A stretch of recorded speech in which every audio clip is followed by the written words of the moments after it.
जय हिंद छात्रों, कैसे हैं? ठीक हैं? तो चलिए आज हम लोग पढ़ने वाले हैं कि प्रश्नावली 6.2 त्रिभुज पाठ के 6.2 प्रश्नावली का क्वेश्चन नंबर 3, 4, 5, 6 को हम लोग हल करेंगे। और ध्यान दीजिए, जो हम आज बताने वाले हैं आपको जब 6 पार्ट से सब्जेक्टिव क्वेश्चन मिलेगा ना तो ऐसा ही आता है। अगर आप इस वीडियो को पूरे शुरू से लास्ट तक देखते हैं, यकीन मानिए आपसे एग्जाम में अब छूटने वाला नहीं है। 6 पार्ट आप पूरा क्वेश्चन करके आएंगे, पूरा बढ़िया से सॉल्व करके आएंगे, है ना। तो चलिए देखिए क्वेश्चन नंबर 3 को हम लोग हल करते हैं। तो क्वेश्चन नंबर 3 यहाँ पर क्या है कि आकृति 6.18 यानी आकृति 6.18 है। इसमें यदि एल एम समानांतर सी बी है, एल एम के समानांतर क्या है? सी बी है। जो एल एम है इसके समानांतर में सी बी है और एल एन समानांतर सी डी है, एल एन के समानांतर सी डी है। तो बताइए कि सिद्ध कीजिए कि ए एम बटा में ए बी, ए एम बटा में ए बी, ए एम बटा में ए बी बराबर ए एन बटा में ए डी है, ए एन बटा में ए डी है। मतलब इसमें हाफ बटे में पूरा सिद्ध करना है, हाफ बटे में पूरा। तो आपको हम बताए थे कि थेल्स के प्रमेय से भुजाएं 6 प्रकार से होती है अनुपातिक, यानी कि इसमें हाफ बटे में पूरा वाला नियम जो है ना लग जाएगा। तो सबसे पहले हम लोग देखते हैं कि इसमें क्या क्या दिया गया है और क्या क्या सिद्ध करना है। तो लिखेंगे कि दिया गया है, दिया गया है, क्या दिया गया है भाई? तो इसमें दिया गया कि यदि एल एम समानांतर सी बी और एल एन समानांतर सी डी हो, दिया गया है कि अगर एल एम समानांतर हो सी बी का और यल एन समानांतर हो सी डी का, यल एन समानांतर सी डी, तो बताइए सिद्ध कीजिए। क्या सिद्ध कीजिए? सिद्ध करना है, सिद्ध करना है, सिद्ध करना है कि ये ए एम बटा में ए बी, ए एम बटा में ए बी बराबर ए एन बटा में ए डी होगा। ऐसा है, इसे सिद्ध करना है, ए एन बटा में ए डी। तो इसको सिद्ध करने के लिए एकदम सबसे आसान तरीका है, पता है क्या है? देखिए क्या है। सिद्ध करने के लिए हम लोग इस तरीके को अपनाएंगे, लिखेंगे प्रमाण, और प्रमाण में आप बताइए यहाँ पे क्या होगा। एल एम समानांतर सी बी इसमें कौन है? क्या आप आकृति को देखिए कि इसमें ये एल एम समानांतर सी बी, ये फर्स्ट वाला जो दिया है ना, ये किस त्रिभुज में आएगा? तो आप अभी देख रहे होंगे कि एल एम समानांतर जो बी सी है ये आएगा त्रिभुज ए बी सी में, है ना। किस में आएगा? ए बी सी में। तो लिखेंगे त्रिभुज ए बी सी में, ए बी सी में कौन पैरेलल है भाई? तो L M parallel C B है। क्या है? एल एम समानांतर सी बी। जब एल एम समानांतर सी बी है तो अब आप ये बताइए त्रिभुज ए बी सी में, त्रिभुज ए बी सी में एल एम समानांतर सी बी है, तो थेल्स के प्रमेय का नियम क्या कहता है कि किसी त्रिभुज में जब दो भुजा समानांतर हो तो उसका अनुपात क्या होता है? बराबर, यानी ये बटे में ये और ये बटे में ये। यानी बताइए जब ये समानांतर है तो अनुपात क्या होगा? थेल्स के प्रमेय से, थेल्स के प्रमेय से, थेल्स के प्रमेय से बताइए कैसे अनुपात बनेगा? इसका अनुपात होगा ए एम बटा में, ए एम बटा में एम बी, ऐसे बनेगा। लेकिन एक बात ध्यान रखिए, हमें सिद्ध करना है किस है? ए एम बटा में ए बी, हाफ बटा में पूरा ना, जो सिद्ध करना है ना उसी हिसाब से उसमें चलिए। ए एम बटा में ए बी सिद्ध करना है, ए एम बटा में ए बी, तो हम हाफ बटे में पूरा वाला रेशियो लेके बनाएंगे। थेल्स के प्रमेय से ए एम बटा में ए बी, ए एम बटा में ए बी बराबर ए एल बटा में ए सी, ए एल बटा में ए सी, इक्वेशन फर्स्ट। अब इसके बाद अब आप बताइए कि एल एन समानांतर सी डी ये किस त्रिभुज में आएगा? तो आप देख रहे होंगे एल एन समानांतर सी डी ये आएगा ए सी डी में, इस त्रिभुज में आएगा। तो हम लोग अब नीचे वाले त्रिभुज को हल करेंगे। कौन त्रिभुज? त्रिभुज A L A C D में, त्रिभुज ए सी डी में, ए सी डी में एल एन समानांतर किसके हैं? सी डी के हैं। एल एन समानांतर है सी डी के। जब ये एल एन समानांतर सी डी है तो थेल्स के प्रमेय से क्या होगा? ए एल बटा में ए सी, ए एन बटा में ए डी। लिखेंगे थेल्स के प्रमेय से, थेल्स के प्रमेय से, थेल्स के प्रमेय से भुजा कैसे होगा अनुपातिक? तो ये होगा कैसे? ए एल बटा में ए सी, ए एल बटा में ए सी बराबर ए एन बटा में ए डी, ए एन बटा में ए डी, ये हो गया इक्वेशन 2। यानी कि फाइनल रूप में समझिए, एक बार इस समांतर के लिए जो दिया गया है पहला समांतर, उसके लिए हम त्रिभुज देख लिए, हल किए, समीकरण एक आ गया। जो दूसरा समांतर दिया है उसके लिए हम त्रिभुज देख करके उसको भी हल किए, तो समीकरण नंबर 2 आ गया। अब समीकरण 1 और 2 को तुलना करेंगे। जब तुलना करेंगे तो बताइए क्या कटेगा। इसमें भी है ए एल बाई ए सी, इसमें भी है A L by A C. A L by A C जो है दोनों कट जाएगा, तो क्या बचेगा, ये बचेगा। लिखेंगे समीकरण 1 तथा 2 को तुलना करने पर, जब तुलना करेंगे तो इसमें क्या होगा कि A L by A C cut जाएगा, अब बचेगा A M by A B बराबर, A M by A B बराबर A N by A D, A N by A D.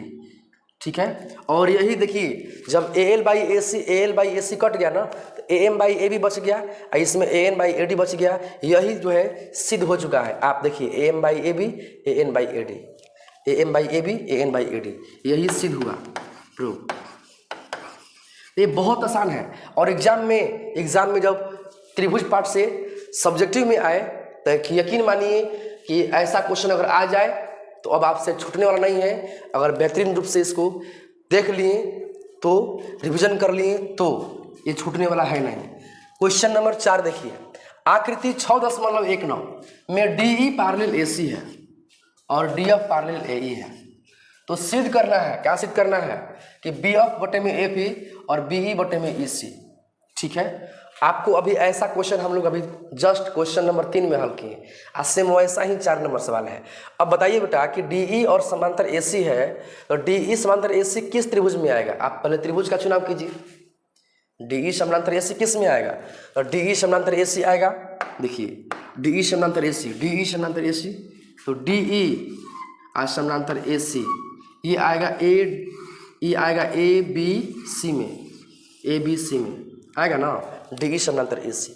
और डी एफ समांतर ए किस में आएगा, डी एफ समांतर ए, तो जो डी एफ समांतर है ए ई का, ये इस त्रिभुज में आएगा, किस में, ए बी ई में। अब आपको त्रिभुज मिल ही गया। उसके बाद थेल्स के प्रमेय से बड़े त्रिभुज में हल करेंगे तो समीकरण 1 आएगा, छोटे वाले में हल करेंगे तो समीकरण 2 आएगा, और समीकरण 1 2 को तुलना कर देंगे तो आपका वो सिद्ध हो जाएगा, ये सिद्ध हो जाएगा। तो चलिए हम बारी बारी से इस स्टेप को हल करते हैं। सबसे पहले तक इसमें दिया गया है, क्या दिया गया है, दिया गया कि डी ई समांतर ए सी है और डी एफ समांतर ए ई है। तो हमें सिद्ध करना है, क्या सिद्ध करना है, हमें सिद्ध करना है कि ये बी एफ बटे में एफ ई बराबर बी ई बटा में ई सी, बी ई बटा में ई सी। ठीक। अब इसके बाद हम लोग यहाँ पर परिमाण में हम लोग हल कर लेते हैं। अब इसके बाद देखिए परिमाण में क्या होगा, तो आपको हम बता दिए हैं कि आपको त्रिभुज देखना है कौन कौन। तो डी ई समांतर ए सी में कौन त्रिभुज आएगा, तो डी ई समांतर ए सी में आपको त्रिभुज मिलने वाला है, ये डी ई समांतर ए सी में मिलेगा ए बी सी। तो लिखेंगे त्रिभुज ए बी सी में, ए बी सी में बताइए क्या क्या समांतर है, तो डी ई समांतर है ए सी का। तो बताइए थेल्स के प्रमेय से क्या होगा, थेल्स के प्रमेय से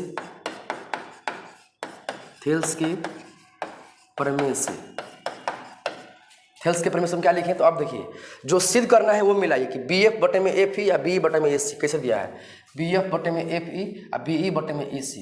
एकदम मतलब कि हाफ पूरा नहीं दिया है, हाफ हाफ दिया है।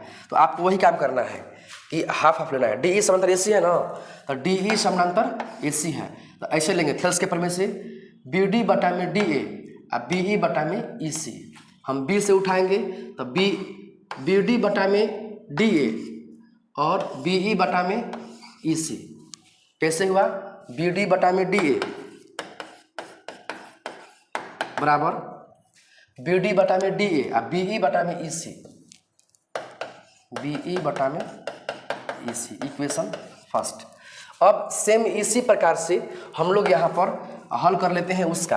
अब बताइए डी ऑफ समानांतर ए है तो ये किस त्रिभुज में आएगा? तो आप यहाँ देख सकते हैं कि इसके लिए हम लोग त्रिभुज ये देखेंगे, डी ऑफ समानांतर ए, डी ऑफ समानांतर ए ई, इसके लिए बनेगा ए बी ई। क्या बनेगा? ए बी ई, त्रिभुज ए बी ई में। अब बताइए ए बी ई में क्या समांतर है? तो जो डी एफ है ना वो समानांतर है ए ई का, थेल्स के प्रमेय से, थेल्स के प्रमेय से। थेल्स के प्रमेय से क्या होगा? बी डी बटा में डी ए, बी डी बटा में डी ए बराबर बी एफ बटे में एफ ई, बी एफ बटे में एफ ई। समीकरण नंबर 2। अब इसके बाद समीकरण 1 और 2 को आप तुलना करेंगे तो क्या मिलेगा? लिखेंगे कि समीकरण 1 तथा 2 को तुलना करने पर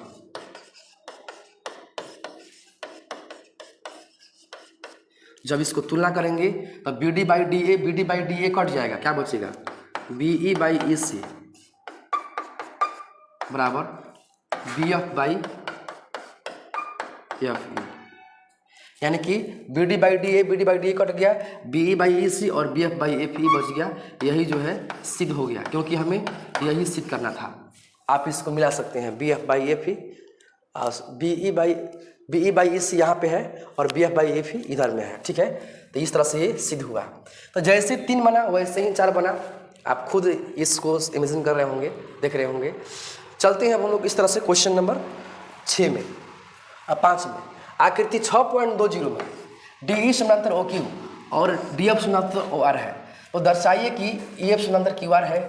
एकदम सेम प्रश्न है, कोई चेंज नहीं है। इसमें बस थोड़ा सा लास्ट में थेल्स के प्रमेय का विलोम यूज करना है ना। तो पहले ही बताइए कि आपको हम अभी सिखा दें कि अगर समानांतर 2 को दिया है तो इस समानांतर से कौन सा त्रिभुज आप उसमें पकड़ेंगे? बोलिए, डी ई समानांतर ओ क्यू से कौन बनेगा? तो डी ई समानांतर ओ क्यू से, डी ई समानांतर ओ क्यू से बनेगा पी क्यू ओ, ऐसे बनेगा। और डी एफ समानांतर ओ आर से, डी एफ समानांतर ओ आर से इधर का त्रिभुज बनेगा। बस थेल्स के प्रमेय से हल करेंगे, तुलना करेंगे, तो तुलना करने के बाद आपको एक अनुपात मिलेगा, ये आएगा ए पी पी ई बटा में ई क्यू और पी एफ बटे में एफ आर, इस तरह मिलेगा। और तब थेल्स के प्रमेय के विलोम से जब यहाँ से अनुपातिक होगा तो ये वाला भुजा इसके समांतर हो जाएगा। तो चलिए पहले देखते हैं शुरू से। बताइए दिया गया है में क्या लिखाएगा? दिया गया है, तो दिया गया है डी ई समानांतर ओ क्यू और डी एफ समानांतर ओ आर। और क्या सिद्ध करना है? सिद्ध करना है, क्या सिद्ध करना है? तो सिद्ध करना है यानी दर्शाना है कि ई एफ समानांतर क्यू आर, ई एफ समानांतर क्यू आर। अब चलेंगे हम लोग प्रमाण में।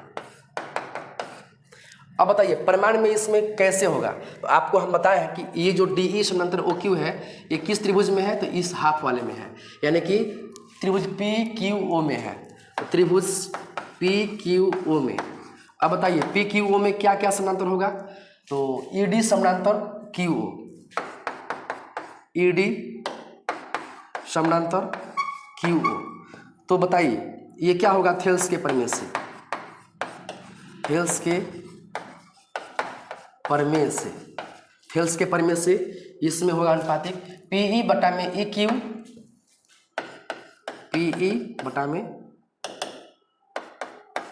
ई क्यू बराबर पी डी बटा में डी ओ, पी डी बटा में डी ओ। इक्वेशन नंबर पहला। अब इसके बाद देखते हैं अगला त्रिभुज क्या है? पी आर ओ में, कौन से त्रिभुज में? अगला त्रिभुज है पी ओ आर में।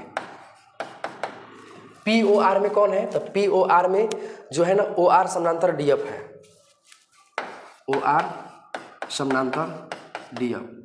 तो बोलिए थेल्स के प्रमेय से क्या होगा? थेल्स के प्रमेय से, थेल्स के प्रमेय से जब डी एफ समानांतर है ओ आर का, तो थेल्स के प्रमेय से पी एफ बटे में एफ आर और पी डी बटे में डी ओ, यानी कि यहाँ पर होगा पी एफ बटे में एफ आर बराबर पी डी बटा में डी ओ, पी डी बटा में डी ओ। समीकरण नंबर 2। अब समीकरण 1 और 2 को तुलना करेंगे तो क्या मिलेगा? समीकरण 1 तथा 2 को तुलना करने पर,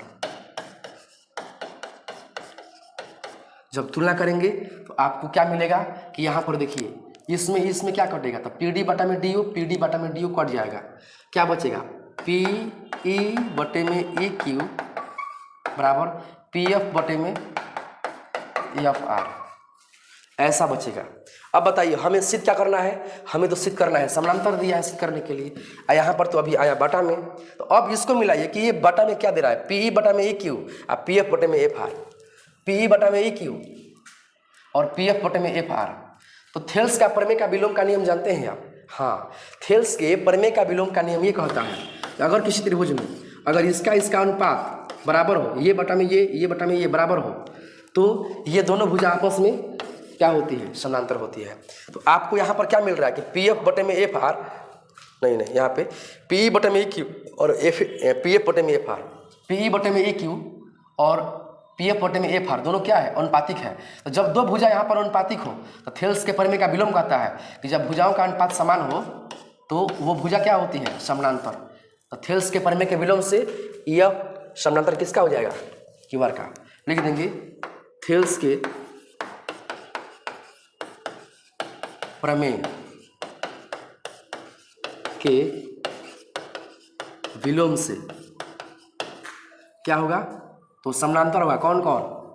तो ई एफ और क्यू आर, ई एफ समानांतर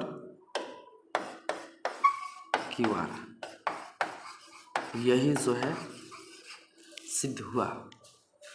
अब हम उम्मीद करते हैं कि क्वेश्चन नंबर 5 को समझ गए होंगे।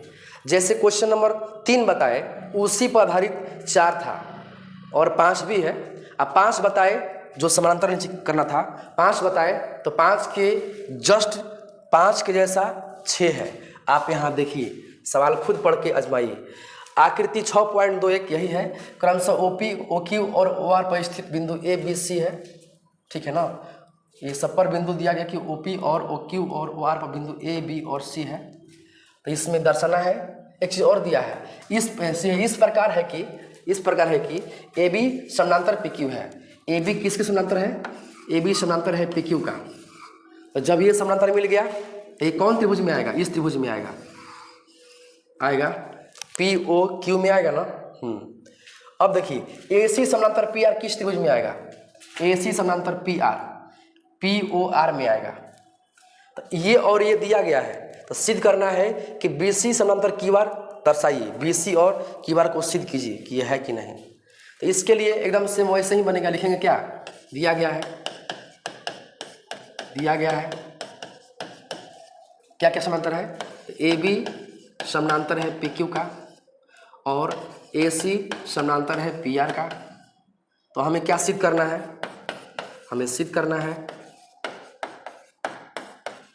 है कि बी सी समानांतर है क्यू आर का। चलेंगे प्रमाण में। आपको त्रिभुज तो पहचान में आ गया होगा, कौन से इसमें त्रिभुज लेना है। तो बोलिए ए बी समानांतर पी क्यू के लिए, ए बी समानांतर पी क्यू के लिए त्रिभुज कौन पड़ेगा? ये वाला ना, पी क्यू ओ। त्रिभुज पी क्यू ओ में क्या क्या समानांतर है? तो ए बी समानांतर पी क्यू है, ए बी समानांतर है पी क्यू का। तो थेल्स के प्रमेय से क्या होगा बताइए? थेल्स के प्रमेय से क्या होगा?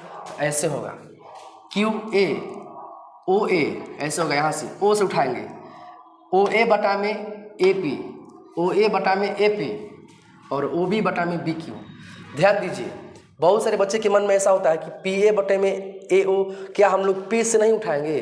देखिए बेटा, सबसे मतलब कि सही रूप से कहा जाए ना तो वहीं से अनुपात उठाना सही रहेगा। जिस एंगल से इधर का भी काम चले, जिस बिंदु से इधर का भी भुजा का काम चले और इधर का भी। अब बताइए कि अगर आप P से उठाइएगा तो PA बटा में AO, अब फिर अब इस के पास आना पड़ेगा तब होगा। उस तरह भी कोई गलती नहीं है, लेकिन इस तरह से और सटीक रहेगा कि जिस बिंदु से उठाएगा इधर में उसी बिंदु से इधर में, यानी वो बिंदु सटीक रहेगा कि OA बटा में AP, OB बटा में BQ। क्या लिखिए? OA बटा में AP, OA बटा में AP बराबर OB बटा में BQ, OB बटा में BQ। समीकरण नंबर 1। अब देखिए जो ये समानांतर दिया गया है इसके लिए क्या होगा? AC समानांतर है PR का। सॉरी, सबसे पहले हम लोग जो ये दिया गया है AC समानांतर PR किस में है? तो AC समानांतर जो है वो है PR का। AC समानांतर किसके है? PR।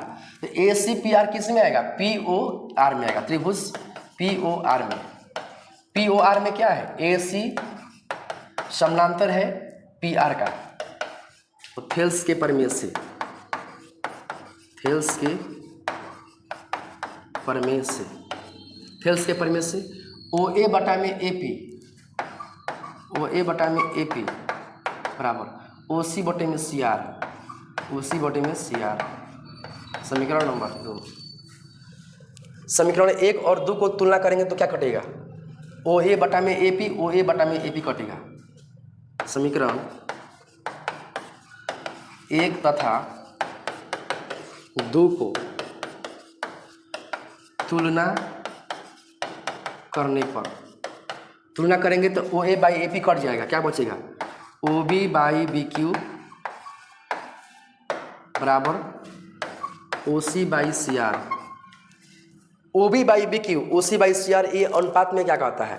तो देखिए OB by BQ, OB by BQ और OC बाई CR, इस त्रिभुज में ये भुजा अनुपातिक हो रहा है। इस त्रिभुज में भुजा OB बटा में BQ और OC बटे में CR, यहाँ पर जो है ना ये भुजा ऐसे अनुपातिक हो रहा है। समझिए कि ये जो भुजा है इससे क्या होगा? समांतर होगा, क्योंकि थेल्स के प्रमेय का विलोम कहता है कि जब भुजाओं का अनुपात बराबर हो तो ये भुजा आपस में क्या होती है? समांतर होती है। तो लिख देंगे थेल्स के प्रमेय के विलोम से, थेल्स के प्रमेय के विलोम से क्या हो जाएगा? BC पैरेलल हो क्या होगा? QR, BC समानांतर QR। यही जो है सिद्ध हो गया। BC समानांतर QR आप यहाँ देख सकते हैं। इस तरीके से आज पूरा 6 का 6 क्वेश्चन समाप्त हुआ। हम उम्मीद करते हैं कि आपको आज का क्वेश्चन नंबर 3, 4, 5, 6 में 1% भी समस्या नहीं होगा। आप 100% समझ गए होंगे। भगवान करे कि आपकी बुद्धि और दिमाग, मस्तिष्क सब कुछ बढ़े और आप बहुत आगे बढ़ें। एग्ज़ाम के लिए तैयारी में लगे रहें, आपका तैयारी फलदायक हो, सफल हो और आप एक दिन मैट्रिक बोर्ड एग्ज़ाम में एग्ज़ाम देने के बाद एकदम खुशी के साथ आप मिले कि हाँ हमने जो जितना सोचा था उतना नंबर ला दिया। तो ऐसा तभी होगा जब आप ईमानदारी से तैयारी करेंगे, है ना, दिखावे वाला नहीं। तो चलिए ठीक है, हम लोग मिलते हैं अब अगले क्लास में। आज के लिए इतना ही। मेरे वीडियो को लाइक कीजिए और ज़रूर शेयर कीजिए। कुछ बच्चे के पास लोग शेयर नहीं करते हैं, लोग बोलते हैं कि सर हम नहीं देखे थे, हम नहीं बनाए हैं। तो शेयर भी कीजिए, लाइक भी कीजिए और कृपया सब्सक्राइब भी कर दीजिए, है ना। ठीक है, धन्यवाद।